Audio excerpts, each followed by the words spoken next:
देश में स्वर कोकिला कही जाने वाली लता मंगेशकर का रविवार को 92 साल की उम्र में निधन हो गया। वह 8 जनवरी से मुंबई के ब्रीच कैंडी अस्पताल में भर्ती थीं। लता मंगेशकर का जन्म 28 सितंबर 1929 को एक मध्यम वर्गीय मराठी परिवार में हुआ था। मध्य प्रदेश के इंदौर शहर में जन्मी लता पंडित दीनानाथ मंगेशकर की बड़ी बेटी थी। उनका पहले नाम हेमा था, मगर जन्म के 5 साल बाद माता पिता ने इनका नाम लता रख दिया। लता अपने सभी भाई बहनों में सबसे बड़ी थीं। उनसे छोटी उनकी बहन मीना, आशा और उषा थी, जबकि छोटे भाई हृदयनाथ थे। उनके पिता रंगमंच के मशहूर कलाकार थे और एक अच्छे शास्त्रीय संगीत के गायक थे। सुरों की सरताज लता मंगेशकर की आवाज की पूरी दुनिया दीवानी है, लेकिन उनके निजी जीवन के बारे में कम ही लोग जानते होंगे। उनका जीवन काफी उतार चढ़ाव के बीच बीता। इतनी बड़ी सेलिब्रिटी होने के बावजूद वो हमेशा ऐशो आराम और चकाचौंध की दुनिया से दूरी बनाकर रही। लता ने पूरा जीवन एक साधारण महिला के तौर पर ही जिया। ऐसा बताया जाता है कि राजस्थान के डूंगरपुर रियासत के राजकुमार राज सिंह लता मंगेशकर से शादी करना चाहते थे। इस बारे में राज सिंह ने अपने माता पिता से भी बात की थी, लेकिन लता मंगेशकर एक साधारण परिवार से थीं, जिसके कारण राज परिवार इस शादी के लिए तैयार नहीं हुआ।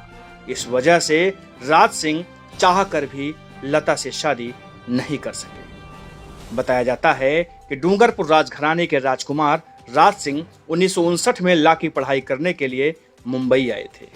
वो क्रिकेट के अच्छे खिलाड़ी थे।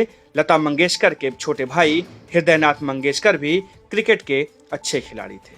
इस वजह से हृदयनाथ और राज सिंह की दोस्ती हो गई। दोस्ती के लिहाज से राज सिंह हृदयनाथ मंगेशकर के घर आते जाते रहते थे। इस दौरान उनकी मुलाकात लता मंगेशकर से भी हुई।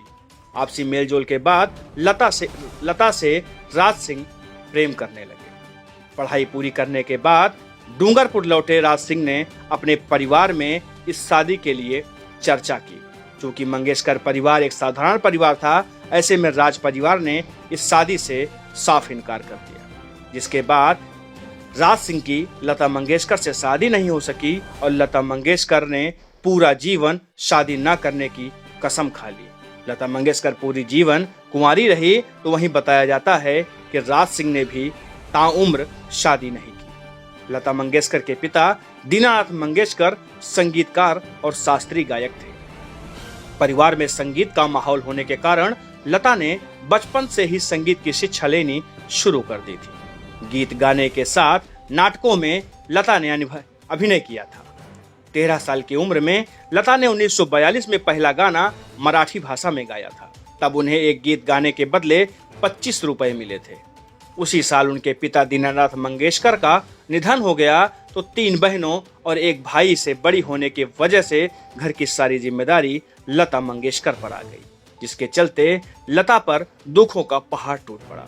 बाद में कुछ फिल्मों में लता ने अभिनय भी किया और गाने गाकर परिवार का गुजारा किया। उन्होंने 1942 में बनी फिल्म मंगला, 43 में बनी माझे बाल, 1944 में गजभाऊ, 1945 में बनी फिल्म बड़ी माँ और 1946 में बनी फिल्म जीवन यात्रा में छोटे मोटे रोल भी किए।